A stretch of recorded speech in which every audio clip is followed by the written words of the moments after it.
আসসালামু আলাইকুম রহমতুল্লাহ। আপনাদের সকলকে আজকে ঈদুল আজহার উপলক্ষে আমার আর খরগোশের পক্ষ থেকে আপনাদের সকলকে ঈদ মোবারক।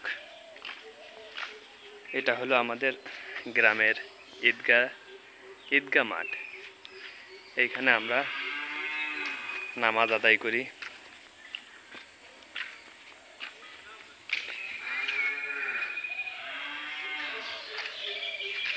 আপনারা হয়তো বুঝতে পারতেছেন, এখানে আমরা নামাজ কালাম আদায় করি।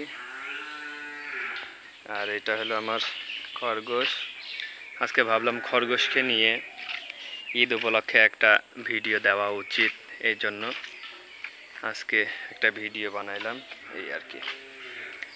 আশা করি সকলে ভালো আছেন। সকলকে এই কুরবানি ঈদের শুভেচ্ছা ও অভিনন্দন। সবাইকে আল্লাহ হাফেজ। আজকে এই পর্যন্তই।